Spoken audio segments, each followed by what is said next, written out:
Hi hello, ഇന്ന് നമുക്ക് നല്ല ടേസ്റ്റി ആയിട്ടുള്ള കടലക്കറി എങ്ങനെ റെഡിയാക്കുന്നത് നോക്കാം. അതിന് ഞാൻ കുക്കറിലേക്ക് ഓവർനൈറ്റ് സോക്ക് ചെയ്ത 1 കപ്പ് കടലയാണ് ഇട്ടിട്ടുള്ളത്.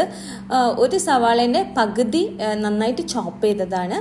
പിന്നെ അതേപോലെ ഒരു തക്കാളി പകുതി സ്ലൈസ് ചെയ്തത്, ആവശ്യത്തിന് ഉപ്പും കുറച്ച് കോക്കനട്ട് ഓയിലും കൂടെ ചേർത്ത് നമുക്കിത് വിസിൽ ഇടണം. ഏകദേശം ഒരു 5 വിസിലാണ് ഇട്ടിട്ടുള്ളത്. ഇനി വേറൊരു പാൻ വയ്ക്കുക. അതിലേക്ക് 2 ടേബിൾ സ്പൂൺ കോക്കനട്ട് ഓയിൽ ഒഴിച്ചു കൊടുക്കുക.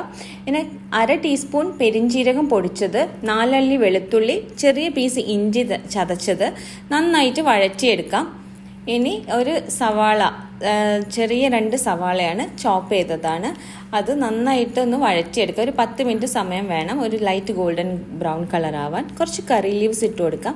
പിന്നെ ഒരു ചെറിയ തക്കാളി സ്ലൈസ് ചെയ്തതാണ്, അതും ഇട്ട് നന്നായിട്ട് ഒന്ന് സ്മാഷായി കിട്ടണം തക്കാളി. ഇനി ഒന്ന് അടച്ച് വെച്ച് ഇതേപോലെ ഒരു 5 മിനിറ്റ് സമയം കുക്ക് ചെയ്തെടുക്കാം. 1/2 ടീസ്പൂൺ മഞ്ഞൾപ്പൊടി, ഇനി ആവശ്യത്തിന് മുളക് പൊടി ഇട്ട് കൊടുക്കാം. ഏകദേശം ഒരു 1/2 ടീസ്പൂൺ ഇട്ടാൽ മതി Kashmiri chilli powder. Normal chilli powder അതേപോലെ 1/2 ടീസ്പൂൺ.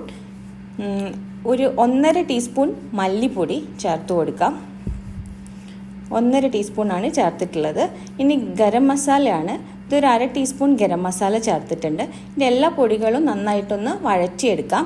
ഏകദേശം ഒരു 2 മിനിറ്റ്സ് വഴറ്റിയെടുത്താൽ മതി. ഇനി നേരത്തെ വേവിച്ച കുക്കറിൽ വിസിലൊക്കെ പോയതിന് ശേഷം മാത്രമേ എടുക്കാൻ പാടുള്ളൂ. കടല ഇതിലേക്ക് ഇട്ട് കൊടുക്കാം. ഇനി 2 ടേബിൾ സ്പൂൺ കടല ഞാനൊന്ന് ജസ്റ്റ് ക്രഷ് ചെയ്തെടുത്തിട്ടുണ്ട് മിക്സിയിൽ. അതും കൂടെ മിക്സ് ചെയ്യുമ്പോൾ നന്നായിട്ടൊന്ന് ഗ്രേവി ഒന്ന് തിക്കായിട്ട് കിട്ടും. ഒന്ന് ബോയിൽ ചെയ്യുക ഒരു 5 മിനിറ്റ്സ്.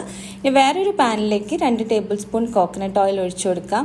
അതിലേക്ക് ചെറിയ ഉള്ളി ഇതേപോലെ സ്ലൈസ് ചെയ്തത്, ഒരു 4 ചെറിയ ഉള്ളി എടുത്താൽ മതി. കുറച്ച് കറി ലീവ്സും കൂടെ ഇട്ടിട്ട് ഒന്ന് വഴറ്റിയെടുക്കാം. അത് നമ്മളെ ഈ കറിക്ക് നല്ലൊരു ഫ്ലേവർ കൊടുക്കും. നല്ല ടേസ്റ്റി ആയിട്ടുള്ള കടലക്കറി ഇവിടെ റെഡി ആയിട്ടുണ്ട്. ഇത് വളരെ ടേസ്റ്റിയാണ്. എല്ലാവരും ഒന്ന് ട്രൈ ചെയ്ത് നോക്കാം.